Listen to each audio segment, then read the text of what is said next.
ఉదయమున నీవు ఎవ్వరినీ కలుసుకొనక ముందు ప్రభువును కలుసుకో. నీవు ఎవ్వరినీ చూడకముందు ప్రభువును చూడు. నీవు ఎవ్వరితో మాట్లాడకముందు ప్రభువుతో మాట్లాడు.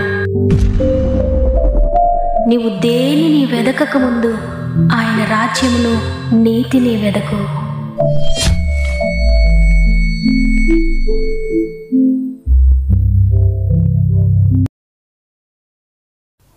Praise the lord. ఈ ఉదయకాలమున గాడ్ ఫస్ట్ అనే వాగ్దాన కార్యక్రమానికి మరొకసారి మిమ్ముళ్ళు మీ కుటుంబాలను హృదయపూర్వకంగా ఆహ్వానిస్తూ, ప్రభువును రక్షకుడైన యేసుక్రీస్తు వారి అతి శ్రేష్టమైన నామములో మీ అందరికీ నాకు శుభాలు తెలియజేస్తూ ఉన్నాను. ఈ ఉదయాన్ని మీరంతా ఎలా ఉన్నారు ప్రియ దేవుని బిడ్డలారా? బాగున్నారు కదా?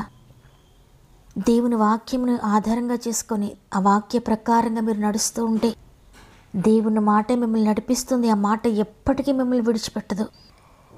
మనిషి రొట్టె వల్ల మాత్రం కాదు కానీ దేవుని నోట నుండి వచ్చి ప్రతి మాట వల్ల జీవించును అని లేఖనం సెలవిచ్చినట్లుగా దేవుని వాక్యము మీకు జీవితాన్ని ఇస్తుంది, మిమ్మల్ని బ్రతికిస్తుంది. కాబట్టి నేను ఎలా బ్రతకనని భయపడకండి, కలవరపడకండి. దేవుని మాటను గట్టిగా పట్టుకోండి. ఆ మాటే మిమ్మల్ని బ్రతికిస్తుంది. అదేవిధంగా మీరు ఇంకెవరికైనా ప్రేయర్ రిక్వెస్ట్ ఉంటే కామెంట్స్ రూపంలో నాకు తెలియచేయండి. మీ అందరి కొరకు ప్రార్థిస్తున్నాను. నాతో పాటు మన ఆత్మీయ కుటుంబం అంతా మీ సమస్యలు చదివి మీ గురించి ప్రార్థిస్తున్నారు. నిజముగా మొరపెట్టే వారికి సమీపంగా ఉండే ప్రభువు మన ప్రార్థనలన్నిటికీ జవాబు ఇవ్వబోతున్నారు. నీవు నిజంగా మొరపెట్టినట్లయితే నీ ప్రార్థన వెంటనే దేవుని దగ్గరికి వెళ్తుంది. వెంటనే దానికి జవాబు పొందుకుంటావు. ప్రార్థన మనకు స్వస్థత, ప్రార్థన ద్వారానే విజయము. చివరి ప్రార్థనలో మీరు కూడా ఏకీభవించండి. మనందరం కలిసి ప్రభు సందులో పోరాడదాం. మన ఆత్మీయ కుటుంబం అందరి జీవితాల్లో అనేక విజయాలు పొందుకుందాం. సమస్త మహిమ, ఘనత, ప్రభావములు దేవునికి చెల్లునుగాక. ఈ నూతన దినాన దేవుడు మనకు అనుగ్రహిస్తున్న శ్రేష్టమైన వాగ్దానం చదువుకుందాం. రూతు గ్రంథము 2వ అధ్యాయము 12వ వచనము. యెహోవా రెక్కల క్రింద సురక్షితంగా ఉండినట్లు నీవు వచ్చితివి, ఆయన నీకు సంపూర్ణమైన బహుమానం ఇచ్చినని ఆమెకు ఉత్తరం ఇచ్చెను. ఆమెన్. ఈ వాగ్దానం వింటున్న ప్రియ సహోదరుడా, దేవుని కొరకు నువ్వు పడే ప్రయాస, ఆయన కొరకు నువ్వు చేసిన త్యాగము, పరిశుద్ధత కొరకు, నీతి కొరకు నువ్వు చేస్తున్న పోరాటము అన్నీ ప్రభు చూస్తున్నాడు. ప్రతి దానికి ఆయన నీకు సంపూర్ణమైన బహుమానం ఇస్తాడు. ఈ వాగ్దానం వింటున్న ప్రియ సహోదరి, నీ జీవితంలో కూడా నీవు ఆయన కొరకు పడుతున్న ప్రయాస ఏది కూడా వ్యర్థం కాదు. ఈ మనుషులు ఎవరు నిన్ను లక్ష్య పెట్టకపోవచ్చు, నీ ప్రయాసను ఎవరు అర్థం చేసుకోకపోవచ్చు, నీ ప్రయాసకి ఎవరు కూడా బహుమానం ఇవ్వకపోవచ్చు. కానీ నిన్ను చూస్తున్న ప్రభువు మీకు తప్పక ప్రతి చిన్న విషయానికి బహుమానం ఇస్తాడు. నీవు చేస్తున్న ప్రతి త్యాగానికి ఆయన నీకు సంపూర్ణమైన బహుమానం ఇవ్వబోతున్నాడు. మనుషుల కొరకు నువ్వు చేసిన కార్యానికి ప్రతిఫలం లేకపోవచ్చు, కానీ దేవుని కొరకు నువ్వు చేస్తున్న కార్యానికి ప్రతిఫలం తప్పక ఉంటుంది. ప్రస్తుతం నీకు ఏది కనిపించదు. నేను ఆయన కొరకు ఇంత నమ్మకంగా జీవిస్తున్నాను, కానీ ఏంటి నా జీవితం అనిపిస్తుంది.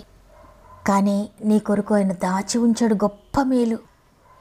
ఆయన కొరకు నువ్వు మాట్లాడిన మాటలు, ఆయన కొరకు నువ్వు చేసిన క్రియలు, ఆయన కొరకు నువ్వు చేసిన త్యాగం, ఆయన కొరకు నువ్వు చేసిన ప్రతి పనికి 100% బహుమానాన్ని ఆయన ఇస్తాడు. ఇక్కడ రూతును గురించి మాట్లాడుతున్న మాట ఇది.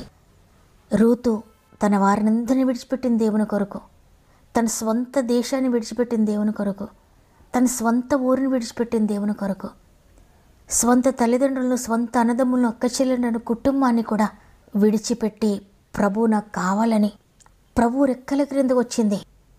ఆయన రెక్కల కిందకు వచ్చిన వారు సురక్షితంగా ఉంటారో ఆయన వారికి పరిపూర్ణమైన బహుమానం అనుగ్రహిస్తాడు. తన స్వంత ఇష్టాలు, స్వంత తలంపులు అన్నీ కూడా విడిచిపెట్టి దేవుని రెక్కల క్రిందకు వచ్చిన రూతు జీవితాన్ని దేవుడు అద్భుతకరంగా నడిపించాడు. యెషయా గ్రంథము 59వ అధ్యాయం 1వ వచనంలో, రక్షింపనేరకై ఉండినట్లు ఆయన హస్తము కురుచు కాలేదు, విననేరకై ఉండినట్లు ఆయన చెవులు మందము కాలేదు అని వ్రాయబడి ఉంది. అవును, ఆయన రెక్కల క్రిందకు నువ్వు వస్తే నీవే సమస్యలో ఉండి వచ్చినా, ఏ బాధలో ఉండి వచ్చినా, ఏ స్ట్రగుల్లో ఉండి వచ్చినా, నీ సమస్య, నీ కష్టము, నీ బాధ ఎంత పెద్దదైనా నిన్ను రక్షింపునేరకి ఉండినట్లు ఆయన హస్తము కూర్చగా లేదు.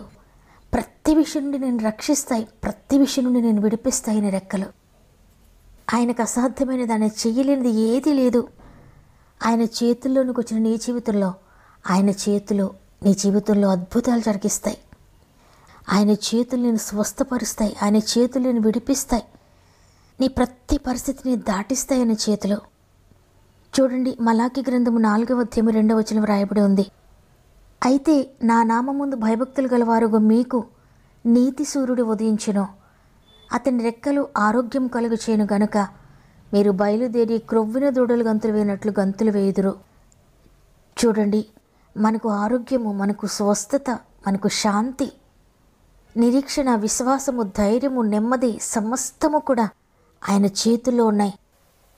ఈ లోకంలో ఎవ్వరి చేతులు నీకు ఆశ్రయం కల్పించకపోయినా, జీవితకాలం నడిపిస్తానన్న భర్తని చేయి విడిచిపెట్టినా, నేను బ్రతికి ఉన్నంతకాలం నీకు తోడుగా ఉంటానని చెప్పిన భార్యని చేయి విడిచిపెట్టినా, పిల్లలు నేను విడిచిపెట్టిన, తల్లిదండ్రులను విడిచిన, బంధువులు, స్నేహితులు, నీవు నమ్మిన వారందరూ నేను విడిచిన, ఆయన చేతులు మాత్రం నేను విడిచిపెట్టు ప్రియ దేవుని బిడ్డలారా. ఆయన చేతుల్లోకి నీవు వస్తే చాలు, నీ పరిస్థితులన్నిటినీ మార్చివేస్తాడు. ఆయన చేతిలోనికి రావడం అంటే, తండ్రి నీ చిత్తమేనయ్యా, మీరు ఎలా నడిపిస్తారో అలాగా, ఈ మట్టి పాత్రను మీ చేతులు ఎలా మలుస్తాయో అలాగా, మీరు ఎలా మాట్లాడమంటారో అలా, మీరు ఎలా నడవమంటారో అలా, మీరు ఏ విధంగా చూడమంటారో అలా, మీరు ఏది చెప్తారో దాని ప్రకారంగా నేను నడుస్తానని ఆయనకు నువ్వు సమర్పించుకుంటే, ఆయన చేతుల్లో నువ్వు ఒదిగిపోతే, ఆయన చేతులు నేను సామాన్యంగా ఉంచో, ఆయన చేతులు నిన్ను ఉన్నత స్థితిలో నడిపిస్తాయి. నీ పరిస్థితులను టోటల్గా చేంజ్ చేస్తాయి ఆయన చేతులు. రూతు జీవితంలో కూడా తనకున్నవన్నీ విడిచిపెట్టి వచ్చిందని అనుకున్నారు అందరూ. అన్నీ విడిచిపెట్టి వెళ్ళిపోతుంది బెత్లెహేముగా అనుకున్నారు. కానీ ఎవరి రెక్కల నీడికైతే ఈ రూతు వచ్చిందో, ఆ రెక్కలు ఆమెను సామాన్యంగా విడిచిపెట్టలేదు.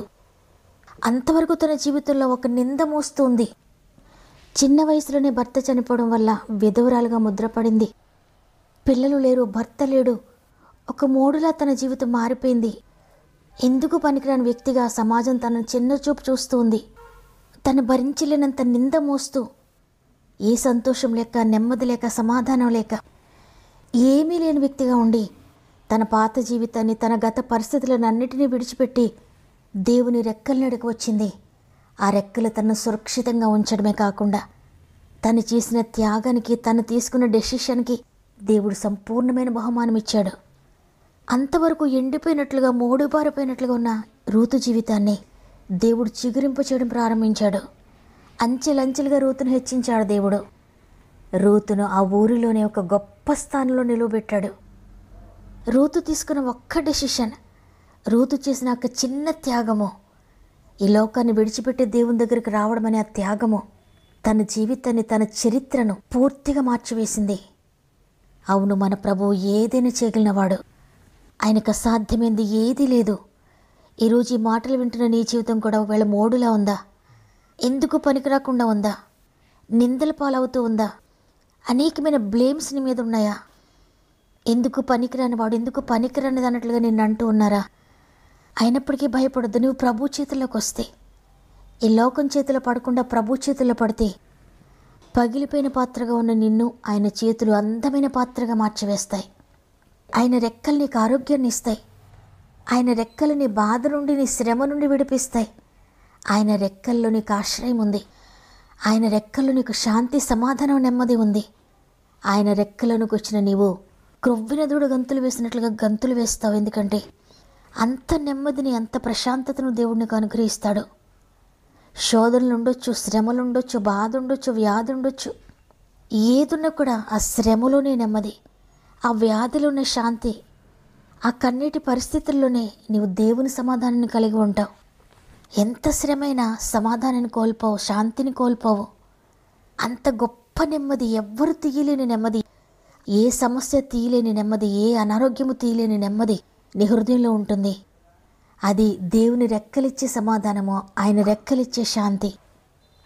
కాబట్టి ఈరోజు మాటలు వింటున్న ప్రియ సహోదరి, ప్రియ సహోదరుడా, నెమ్మది లేకుండా ఉన్నారా? బాధతో ఉన్నారా? చింతతో ఉన్నారా? నీ జీవితంలో ఉన్న పరిస్థితులను చూచి నువ్వు ఏడుస్తూ కుమిలిపోతూ ఉన్నావా? నా స్వంత వారు నాకు వ్యతిరేకంగా మారిపోయారని కృంగిపోతూ ఉంటే నీకు గొప్ప శుభవార్త. దేవుని కొరకు నువ్వు పడుతున్న ప్రతి ప్రయాసకు గొప్ప బహుమానం ఉంది ఆయన దగ్గర.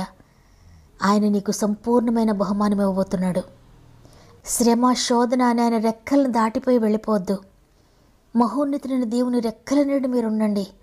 ఆ రెక్కలు ఏ విధంగా నడిపిస్తే ఆ విధంగా నడవండి. ఆయన చేతులు ఎప్పటికీ నేను మోసం చేయవు. ఆయన చేతులు ఎప్పటికీ నేను త్రోసివేయవు. ఆ చేతులు నేను చేయి పట్టుకుని నడిపిస్తాయి. ఈ మాటలు విని మీరందరూ కూడా, అవునయ్యా, ఇది మొదలుకొని నీ రెక్కల్లో నేను వస్తున్నానయ్యా, నీ రెక్కలే నాకు ఆశ్రయమయ్యా అని మీ చేతులు దేవుని వైపెత్తి తండ్రినే చేయి పట్టుకుని నన్ను నడిపించండి అయ్యా. నేను జారిపోతున్నాను, పడిపోతున్నాను, ఓడిపోతున్నాను, బాధతో ఉన్నాను, కుమిలిపోతున్నాను. తండ్రి నా చేయి పట్టుకుని నడిపించండి అని ఆయనకు మొరపెట్టుకుందాం. తండ్రి నీకు వందనాలు. మరి ఒక దినాన్న మమ్మల్ని సజీవ లెక్కలో ఉంచి ఈరోజు లేచి నేను స్తుతించే భాగ్యం మాకు ఇచ్చినందుకు వందనాలు. ఈరోజు వాగ్దానం ఇచ్చారు, నీకు సంపూర్ణమైన బహుమానం ఇస్తానని. తండ్రి, ఎంతమంది కష్టమైన, నష్టమైన, శ్రమైన, ఇబ్బందైనా నీ కొరకు జీవిస్తూ ఉన్నారో, నీ రెక్కల్లో ఉన్నారో, నీ సన్నిధి దాటి వెళ్ళిపోకుండా నీ సన్నిధిలో నిలిచి ఉన్నారో, ఎవ్వరిని విడిచిపెట్టే దేవుడు కాదు. నిన్ను అడిగితే, నిన్ను ఆశ్రయిస్తే చేపట్టుకుని నడిపించే గొప్ప దేవుడవు.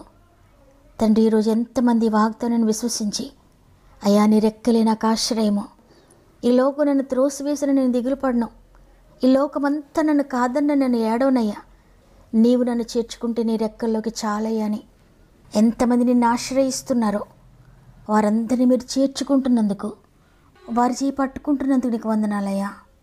మీరు వారి చేయి పట్టుకుంటే చాలు. ఇక ఈ లోకంలో ఎవ్వరు విడిచిపెట్టినా పర్వాలేదు. ఇక మీరు వారి చేయి పట్టుకుంటే గమ్యం చేరుకుంటారయ్యా, నిత్య జీవానికి చేరుకుంటారయ్యా.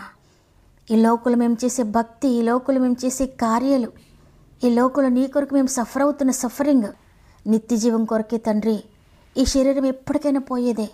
ఈ శరీర అవసరతల కొరకు నిన్ను నమ్ముకోలేదయ్యా, నిత్య జీవం కొరకు నిన్ను నమ్ముకున్నామయ్యా. ఎందుకంటే నిత్య జీవపు ఓట నీవే. నేనే మార్గమును, సత్యమును, జీవమును, నా ద్వారానే తప్ప ఎవరునూ తండ్రి ఎదుకు రారని సెలవిచ్చావు.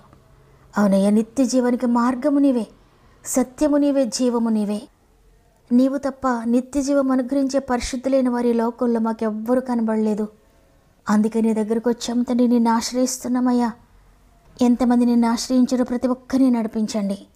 మరి ముఖ్యంగా తండ్రి, ఎంతోమంది బిడ్డల వారి ప్రార్థన వినపం తెలియజేస్తుండగా అందరినీ నీ చేతులు పెడుతున్నానయ్యా. నీకు అసాధ్యమైంది ఏది లేదు.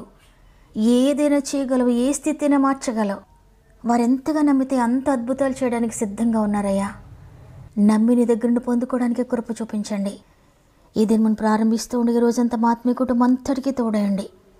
వారి ప్రతి మార్గములో చేపట్టుకొని ముందుకు నడిపిస్తారని యేసయ్య పరిశుద్ధమైన నామములో అడిగి వేడుకుంటున్నాను తండ్రి, ఆమెన్. ఈ ఆధారం లేనట్లుగా ఉన్న ప్రియ చెల్లి, ప్రియ తమ్ముడు, ఆయన రెక్కల్లో నువ్వు ఉంటే ఆయన రెక్కలే నీకు ఆశ్రయం, నీకు ఆధారం. ఆయన రెక్కల్లో నిలిచి ఉండండి.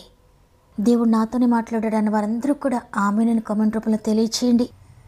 లైక్ చేయడం, షేర్ చేయడం మర్చిపోకండి. దేవుని చిత్తమైతే తిరిగి రేపు అందరం కలిసి ఆయనను స్తుతిందాం. అంతవరకు ప్రభు మీకు, మీ కుటుంబాలకు తోడేండి నడిపించునుగాక. God bless you.